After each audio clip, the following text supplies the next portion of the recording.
Hello everyone, welcome in art education with Bhavna. आप सभी का बहुत स्वागत है। और मैं एक बार देखिए फिर से कहना चाहूँगी कि जो लोग अभी नहीं जुड़े हैं उन लोग जुड़ें। अभी एग्ज़ाम में बहुत टाइम है तो हम लोग अपने जड़ को मजबूत करें। अभी मैं स्टार्टिंग से ही हूँ, ठीक है। हम लोगों ने अभी कल मैं कला के तत्व पढ़ा रही थी, अब आज हम लोग पढ़ेंगे संयोजन के सिद्धांत, ठीक है। तो संयोजन के लिए संतुलन एवं आकर्षक का प्रयोग बहुत ही आवश्यक होता है। संयोजन के लिए क्या आवश्यक है? संतुलन, बैलेंस और आकर्षण। वो सुंदर भी तो लगना चाहिए, तभी तो संयोजन के लिए संतुलन एवं आकर्षण बहुत ही आवश्यक होता है। कलाकार जब कला के तत्वों द्वारा कलात्मक ढंग से प्रयोग करके अपनी संवेदना की अभिव्यक्ति करता है। कलाकार जब कला के तत्वों का इस ढंग से प्रयोग करे कि अपने संवेदना को अभिव्यक्त करे, मतलब जैसा वो दिखाना चाह रहा है, उसके मन में जैसी संवेदना है, जैसा भाव है, वैसा व्यक्त कर ले, उसी को क्या कहते हैं? संयोजन। इसमें सबसे ज़्यादा महत्वपूर्ण कौन होता है? कला के तत्व। जी, चित्रकला के तत्वों का प्रयोग संयोजन को प्रभावी बनाने के लिए और चित्रकला के तत्वों का प्रयोग होता है।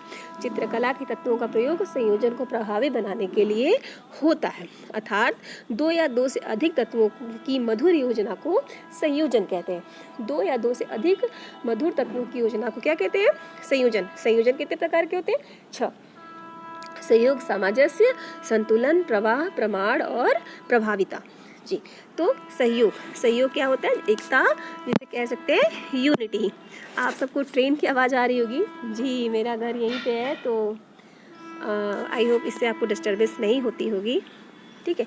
तो सहयोग का अर्थ एक प्रकार का संबंध जो समस्त संयोजन को एकता के सूत्र में बांधे रहता है। सहयोग का अर्थ होता है एक प्रकार का संबंध जो कि सभी संयोजन को एकता के सूत्र में बांधे रहे, जो अनुभूत एकता तथा समानता से है।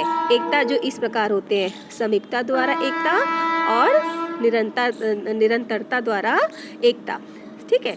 समीपता द्वारा एकता, जैसे कि ये देखिए पास में केतली है और उसके बगल में जग है, दोनों समीप है। पुनरावृत्ति द्वारा, मतलब वो उसके समीप है ना, केतली में चाय तो होगी। समीपता द्वारा एकता, पुनरावृत्ति द्वारा एकता। देखिए स्टार बना हुआ है, कई बार स्टार बना हुआ है। पुनरावृत्ति मतलब उसी का दोहराव। निरंतरता द्वारा एकता, एक लय में निरंतर वही चीज़, देखिए ये बना हुआ है ना। जी, अब हम लोग पढ़ेंगे, ये हम लोग पढ़ रहे थे सहयोग के बारे में, अब हम लोग पढ़ेंगे सामंजस्य। सामंजस्य को बोलते हैं हार्मनी। क्या बोलते हैं? हार्मनी। ये आप लोगों को ये सहयोग समझ में आ गया होगा। जो एकता के सूत्र में बांधे रहने का कार्य करता है, उसी को क्या कहते हैं? सहयोग। अब हम लोग पढ़ रहे हैं सामंजस्य, हार्मनी। यह वह सिद्धांत है जिससे चित्र के सभी संयोजन तत्व एक दूसरे के से मेल खाते हुए प्रतीत होते हैं। यह कौन सा सिद्धांत है? जिसमें चित्र के सभी संयोजन तत्व एक दूसरे से मेल खाते हुए प्रतीत होते हैं, जिससे उस चित्र में निरर्थक आकर्षण तत्व ना आए, ठीक है। ये सामंजस्य क्या है? यह वह है जिसे सभी संयोजन के तत्व एक दूसरे से मेल खाते हुए लगते हैं, हाँ, जिससे उसमें कोई भी निरर्थक विकर्षण ना आए। जैसे कि अब जैसे किस कलर के साथ हम लोग, जैसे आसमान में अगर हम लोगों ने आसमानी कलर किया तभी तो अच्छा लगेगा। अगर हम लोगों ने उसमें दूसरा कलर कर दिया तो क्या वो अच्छा लगेगा? नहीं। तो यही है सामंजस्य, है ना। समझ में आ रहा होगा आपको। सर्वाधिक सामंजस्यपूर्ण रंग पीला और नारंगी होता है।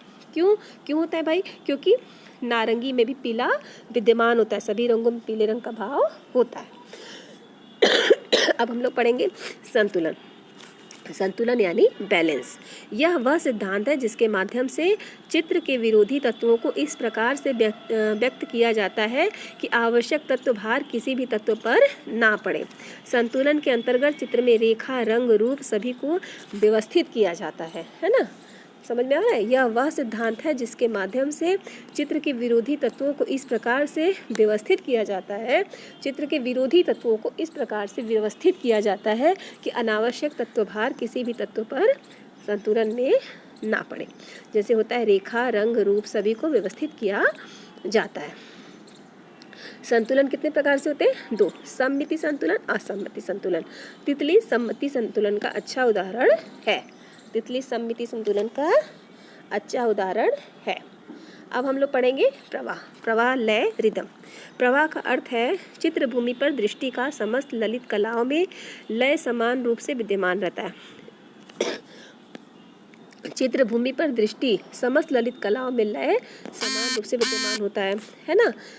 सामंजस्यपूर्ण अवयवों की पुनरावृत्ति से उत्पन्न निरंतरता को हम लय कहते हैं। सामंजस्यपूर्ण अवयवों की पुनरावृत्ति से उत्पन्न निरंतरता को हम लय कहते हैं। गतिशील रूप से चित्रित किया जाता है तो यह लयात्मकता का वातावरण क्रियान्वित होता है। चित्र में प्राण आता है लय से। सरल रेखा की अपेक्षा वक्र रेखा में ज़्यादा लय होता है। सरल रेखा तो क्या हो गई कि, लेकिन जो वक्र रेखा होती है वो लयात्मक होती है ना, तो वो अधिक रुचिकर भी लगता है ना, तो उसमें लय ज़्यादा होता है। समझ आया? अब हम लोग पढ़ेंगे प्रमाण। प्रमाण को समानता का सिद्धांत कहते हैं। अनुपात गणितीय अवधारणा। ये अनुपात गणितीय अवधारणा है जिसके द्वारा विभिन्न तत्वों के पारस्परिक संबंध के आधार पर ही अनुपात का निर्धारण किया जाता है। आकृतियों का अपना प्रमाण, लंबाई, चौड़ाई तथा सभी आकृतियों का एक दूसरे से संबंध और सभी आकृतियों, तान तथा वर्ण इत्यादि का चित्रभूमि में संबंध निश्चय करता है। किसी वस्तु तथा आकृति का स्वतंत्र रूप से माप प्रमाण है। सर्वप्रथम यूनानी वासियों ने अनुपात का सिद्धांत खोज यूक्लिड के स्वर्णिम सिद्धांत को कहते हैं। यूनानी वासियों ने अनुपात के सिद्धांत को खोजा था ना, जिसे क्या कहते हैं? यूक्लिड का स्वर्णिम सिद्धांत भी कहा जाता है। ठीक है, अब हम लोग पढ़ेंगे। ये ख़त्म हो गया आपका। ठीक है, संयोजन के सिद्धांत हम लोगों ने पढ़ लिए, सहयोग पढ़ लिया, सामंजस्य पढ़ लिया, संतुलन पढ़ लिया, प्रवाह पढ़ लिया, प्रमाण पढ़ लिया, है ना। अब हम लोग पढ़ेंगे परिप्रेक्ष्य।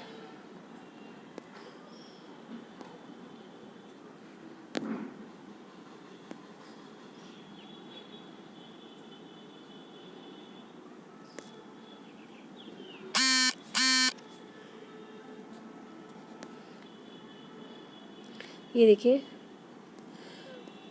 वो थोड़ा सा पेज इधर हो गया है, सॉरी। तो ये तभी तो मैं कह रही हूँ कि मैंने पढ़ाया नहीं। हाँ, प्रभाविता नहीं पढ़ाया मैंने जी। तो अब मैं आपको प्रभाविता समझा दूँगी। ठीक है, तो ये है देखिए, अनुपात के उचित प्रयोगों से चित्र में सौंदर्य उत्पन्न होता है। जैसे कि कोई चीज़ अनुपातित रहेगा तभी तो अच्छा लगेगा, है ना। चित्र में प्रयोग के लिए रचनात्मक वस्तुओं एवं आकृतियों की लंबाई चौड़ाई का समन्वय एवं पारस्परिक समन्वय ही अनुपात है। माइकल एंजेलो ने मानव शरीर को 8 भागों में बांटा। माइकल एंजेलो ने मानव शरीर को 8 भागों में बांटा, जिसकी इकाई सिर है तथा नारी आकृति को 7.5 है। ठीक है, 2:3 सबसे प्रमुख अनुपात है। 3:5, 5:8, 8:13, 13:15, 15:18 यही होता है। यह है अनुपात। प्रभाविता। चित्र में प्रभाविता का तात्पर्य है जिससे दर्शक की दृष्टि सर्वप्रथम मुख्य आकर्षण पर पड़े। जैसे कि हम लोग कोई चीज़ देख रहे हैं और जो मुख्य है वो इतना, उस प्रभाविता का उस पर इतना वो हो कि हमारा वही है प्रभाविता, जिस पर हमारा पहले ही दृष्टि पड़ जाए, और बल्कि इधर उधर की चीज़ों पे बाद में पड़े, लेकिन पहले हमारा आकर्षण वो मेन चीज़ खींच ले, वही है प्रभाविता। ठीक है, एक आकृति की तुलना में अन्य आकृतियों को महत्व कम देना, जिससे मुख्य आकृति के तत्पश्चात अन्य आकृतियों को रसवादन करती है। पहले मुख्य आकृतियाँ करे तब अन्य आकृतियों का रसवादन वो करे। प्रभाविता का सर्वाधिक उत्तम उदाहरण अजंता के चित्र, माता पुत्र, राहुल समर्पण को माना जाता है। और भी उदाहरण है अजंता में, जैसे मार विजय हो गया, मरणासन राजकुमारी हो गया, और राहुल समर्पण ये है। और देखिए ये है बाकी गुफा में भी है, रंगमहल में स्थित नर्तक दल के साथ और भी चित्र है, लेकिन ये जो नर्तक दल है इस पर ही प्रभाविता का असर दिखता है। अब हम लोग देखिए ये आपका ये आपका खत्म हो गया। अब हम लोग पढ़ेंगे परिप्रेक्ष्य। ठीक है,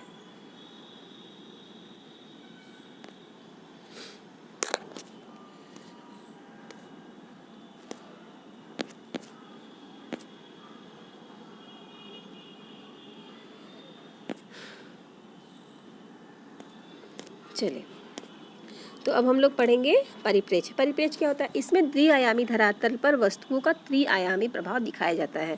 पास की वस्तुएं आकार में बड़ी तथा दूर की वस्तुएं छोटी दिखाई जाती है। परिप्रेक्ष्य कितने प्रकार के होते हैं? 2 प्रकार के होते हैं, रेखीय परिप्रेक्ष्य और वाह्य परिप्रेक्ष्य। जैसे मकान रेखीय परिप्रेक्ष्य के अंतर्गत आता है, ठीक है। परिप्रेक्ष्य का आविष्कार इटली में पुनर्जागरणकालीन कलाकार फिलिप्पो बुनलेस्सी ने परिप्रेक्ष्य का आविष्कार किया था। किसने किया था? फिलिप्पो बुनलेस्सी ने। फिलिप्पो बुनलेस्सी ने, जो कहाँ के? इटली के पुनर्जागरणकालीन कलाकार हैं। रेखीय परिप्रेक्ष्य गहराई का भ्रम पैदा करने की प्रणाली। इसमें समानांतर रेखाएं क्षैतिज रेखा पर एक लुप्त बिंदु पर मिलती है। पास की वस्तुएं बड़ी तथा दूर की छोटी दर्शाई जाती हैं।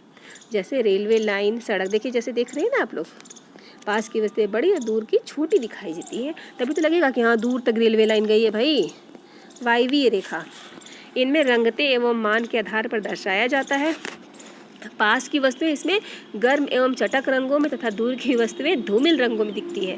पास की वस्तुएं चटक रंगों में साफ साफ दिखेगी और दूर की तरफ धूमिल करेंगे तभी तो लगेगा कि हाँ दूर दूर है भाई, दिख नहीं रहा है ना। किसी मकान में रेखीय परिप्रेक्ष्य का प्रयोग होता है। अजंता में चित्रों की रेखीय परिप्रेक्ष्य की कमी है। विलयमान बिंदु तथा क्षैतिज रेखा का परिप्रेक्ष्य में महत्व है, ठीक है। क्षय वृद्धि की चर्चा करने वाले प्राचीनतम कृति चित्रसूत्र है, जो कि 5वें अध्याय में है। क्षय वृद्धि की चर्चा किसमें हुई है? परिप्रेक्ष्य की चर्चा किसमें हुई है? चित्रसूत्र में, जो 5वें अध्याय में। अजंता में काल्पनिक परिप्रेक्ष्य है। आकृतियों को छोटा या बड़ा दर्शाने से ये परिप्रेक्ष्य का प्रयोग हुआ है। उसमें रेखीय परिप्रेक्ष्य तो है नहीं, लेकिन काल्पनिक परिप्रेक्ष्य है जो कि परिप्रेक्ष्य में नहीं आता, लेकिन छोटा और बड़ा दर्शाया गया है, इसलिए इसको परिप्रेक्ष्य माना गया है। दृश्य चित्र में परिप्रेक्ष्य की वस्तु की स्थिति स्पष्ट होती है। ये हम लोगों ने पढ़ लिया। अब हम लोग पढ़ेंगे प्रविधि चित्रण माध्यम। देखिए ये आपका खत्म होने वाला है, थोड़ा सा बचा है। मैं उसको एक साथ नहीं लेना चाह रही हूँ क्योंकि इससे बहुत लेंदी हो जाएगा और आप लोग थोड़ा सा थक जाएंगे। आज तो ले लिया है, लेकिन कल से मैं और शॉर्ट करने की कोशिश करूँगी, ठीक है।